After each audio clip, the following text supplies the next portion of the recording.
8واں حق آجر اور مزدور کے حقوق کے بارے میں۔ اسی طرح مزدور اور آجر کے حقوق ہیں۔ مزدور کی جائز ضروریات سے آجر کو غافل نہیں ہونا چاہیے۔ یہی نہیں کہ خود تو وسیع و عریض کوٹھیوں میں رہے اور مزدور کو سر چھپانے کی جگہ بھی نہ دے۔ یہ نہیں آجر کو اس کے بچوں کی مناسب دیکھ بھال اور تعلیم کا انتظام بھی کرنا چاہیے۔ اجرت اتنی دی جائے کہ وہ آسانی سے اپنی گزر بسر کر سکے۔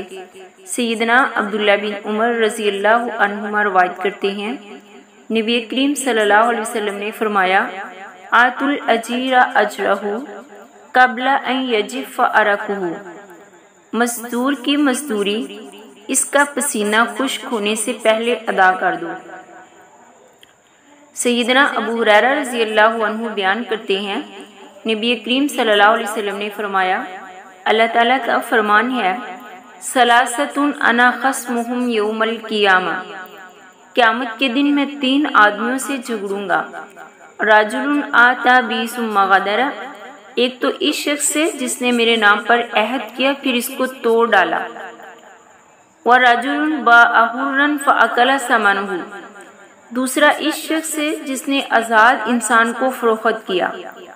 ورجل استاجر اجیرا فاستوفى منہ ولم یؤتیہ اجرہ، تیسرا اس شخص سے جس نے کسی مزدور کو مزدوری پر لگایا اور اس سے پورا کام لیا اور اس سے اجرت پوری ادا نہ کی۔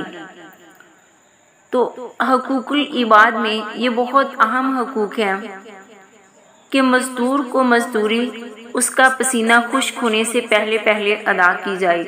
یہ نہیں ہے کہ سارا دن اس سے مشقت امیز کام لیتے رہو لیکن جب مزدوری کا وقت آئے تو اسے غصے سے جھڑک ڈالو۔